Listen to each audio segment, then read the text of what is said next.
आज देर रात city police station में आकर नीतीश राणे के खिलाफ एफआईआर की मांग आपने की है, क्या वजह? महाराष्ट्र में कोमड़ी चोर के दो बेटे जो हर वक्त मालेगांव शहर को टारगेट करते हैं, खुद चोर हैं और चोरी भी ऐसी किए जो मुर्गी की चोरी करते थे। वहाँ से सियासत में आके आज अरबों खरबों की प्रॉपर्टी जिन्होंने बना लिया, तो क्या इन लोगों ने वो चोरी और भ्रष्टाचार आतंकवाद फैलाने के लिए किया? मालेगांव शहर पे हर वक्त इल्ज़ाम लगाना, ये हम इसकी मजम्मत करते हैं।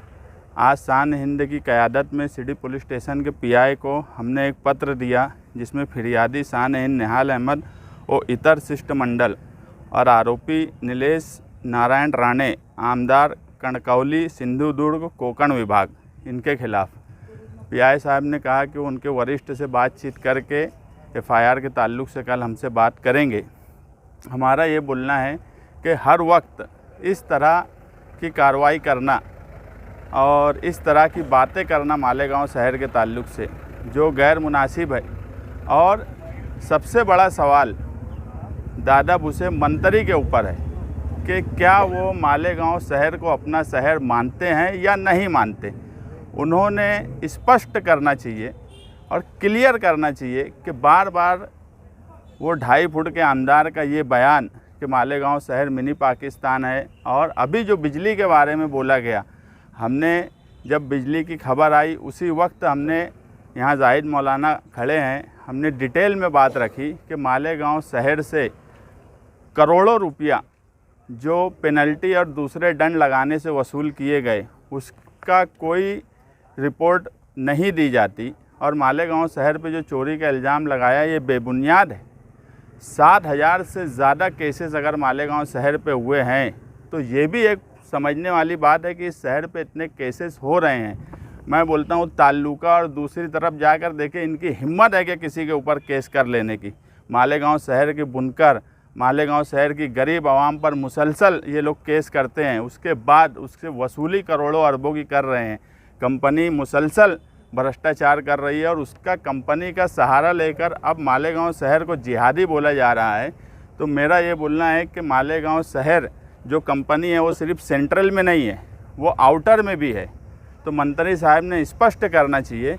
और मालेगांव शहर के जो नुमाइंदे हैं जिनका दादा भूसे से बहुत याराना है, उन्होंने प्रेस कॉन्फ्रेंस लेके दादा भूसे के साथ बैठकर ये बात क्लियर करना चाहिए कि नीलेश राणे का बयान सही है या गलत है।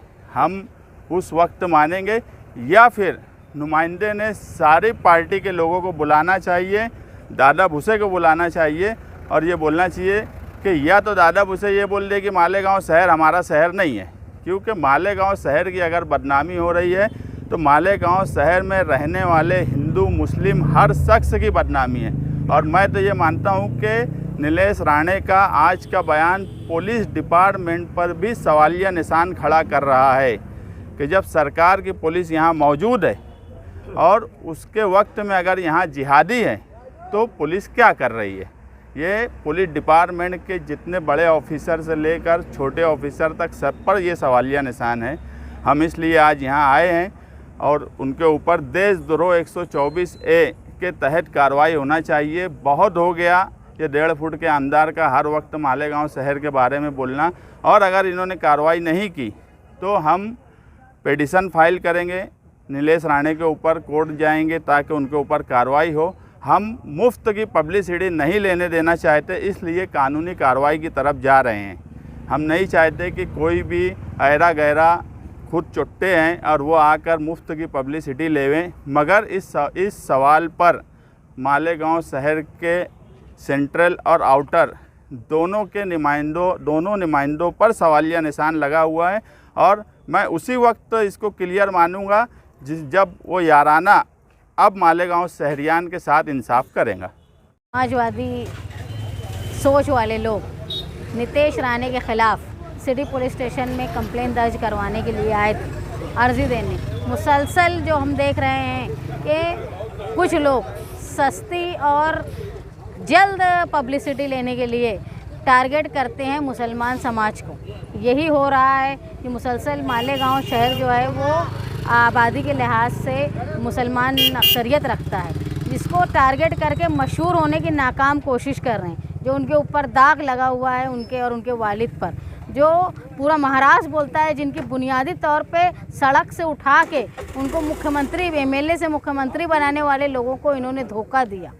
ये इतने भूखे हैं मशहूर होने के कि इन्होंने हमेशा लोगों की बुराई करके, अपनी अहमियत करके नहीं, अपने काम से अपनी इज़्ज़त नहीं कमाई, लोगों की बुराई करके उन्होंने इज़्ज़त कमाने की कोशिश की है। यही वो मालेगांव को टारगेट करके कर रहे हैं। इससे पहले भी उन्होंने एक बार किला झोपड़पट्टी के ताल्लुक़ से बोला, उसके बाद उन्होंने ये बोला कि मालेगांव शहर में मिनी पाकिस्तान बनाया जा रहा है, यहाँ पुलिस कमिश्नर की ऑफ़िस होनी चाहिए, जब भी उनको शोहरत नहीं मिली। और अभी उन्होंने पावर के मामले में ऐसा बोला कि यहाँ पर पावर चोरी हो रही है। इसका मतलब ये है कि ये पैसा जो है वो जिहादियों के इस्तेमाल के लिए हो रहा है।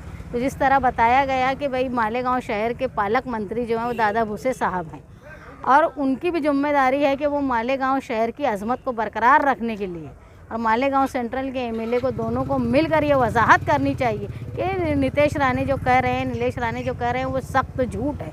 और उनको शायद उनके वालिद से पूछना चाहिए मालेगांव शहर की तारीख़, कि मालेगांव शहर वो है कि जब हिंदुस्तान में 1947 में आज़ादी मिली, उससे पहले 1922 में मालेगांव शहर में ईस्ट इंडिया कंपनी का झंडा उतार के हिंदुस्तान का झंडा लहराया गया, जो हिंदुस्तान में एक वाहिद जगह थी मालेगांव। ये मालेगांव शहर की हुब्बुल वतनी है। मालेगांव शहर वो था जहाँ 7 मुसलमानों ने फांसी ली हिंदुस्तान की आज़ादी के लिए। इतनी अजीम जिस शहर की तारीख़ है, उनको ख़िलाफ़, उस शहर के ख़िलाफ़ बोलते हुए उनको शर्म आनी चाहिए। और मालेगांव शहर के दोनों एमएलए को, जो मिनिस्टर हैं उनको भी और जो सेंट्रल के एमएलए हैं उनको भी ये वाज़ह करना होगा कि इस तरह मालेगांव शहर को बदनाम करने वालों के ख़िलाफ़ हम सख्त कार्रवाई करेंगे। मज़म्मत करनी चाहिए उनकी, और न सिर्फ मालेगांव में बल्कि उनको अहवान में भी ऐसे एमएलए के ख़िलाफ़ बोलना चाहिए।